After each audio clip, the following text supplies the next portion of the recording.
I'm really excited about this interview. We're going to be meeting Mark Rashid. He's written 11 books on working with horses. A student has described him as an old-time cowboy and new age ninja. Let's go meet Mark. Okay, so Mark, you've been around horses all your life, but well, not yet. That's right. Okay, good. I like how you think. But somewhere along the age of 10, you met a very important mentor in your life. I want to hear about that.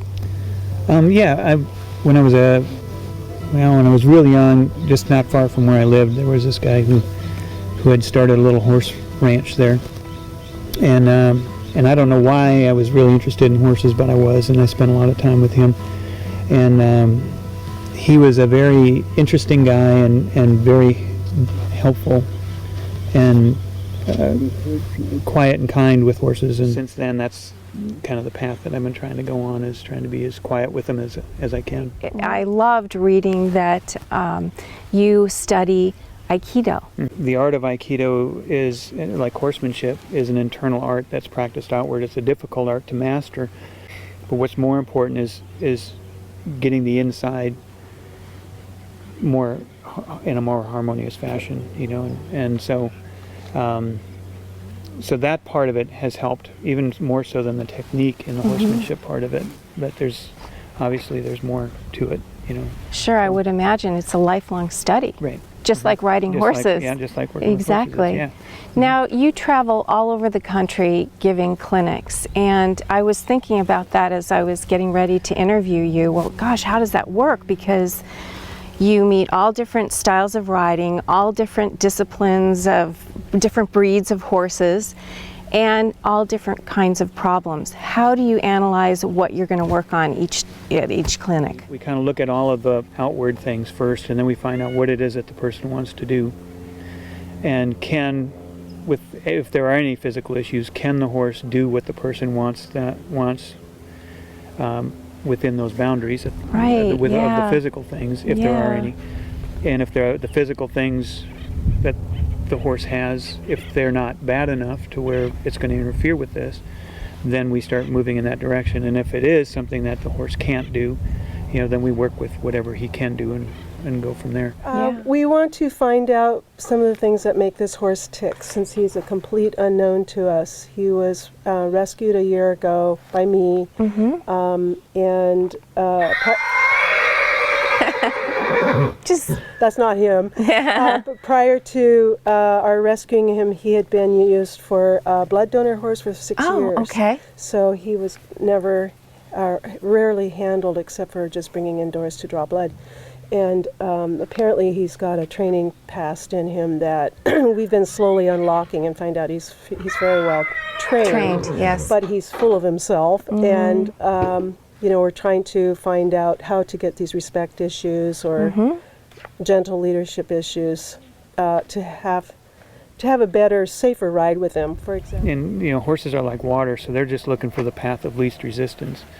And so if you can present that for them, more times than not they'll take it. People, on the other hand, aren't always looking for the path of least resistance. Interesting. So it's a lot of what I do is trying to help the person find that path of least resistance within themselves, so that they can create openings for the horse to move into, and then that starts to help the whole process. So. Right. Yeah.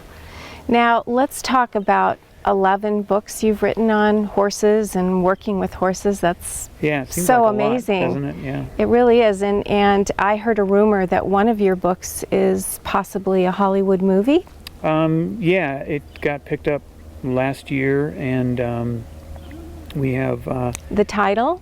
The title is Out of the Wild. Now there's a couple of A-list actors that are really interested in it. One of them has given us a verbal go. Oh, that's great. And we've got producers and directors, and you know, the crew's been picked out. And we've already done the scouted locations. We're going to film it in New Mexico, and you know, we're kind of looking for financing at this point, and but once that happens, we're ready to roll. You're ready to go. Yeah. One of your books is called Considering the Horse, and I love that title so much. It's about considering the horse. You know, what's going on, and it comes from when I was little, and one of the stories in the book is when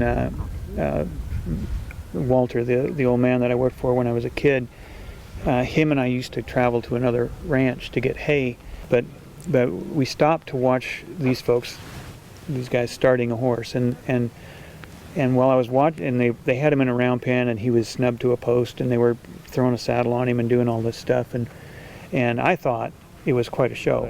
Walter had turned to me. Actually, he didn't even turn. We were still looking, and he said, you know, how do you think the horse feels about all this? And it made a huge difference in the way that I look at not just horses, but the way that I look at the world. I want to get to the end of my life and owe the least amount of apologies possible.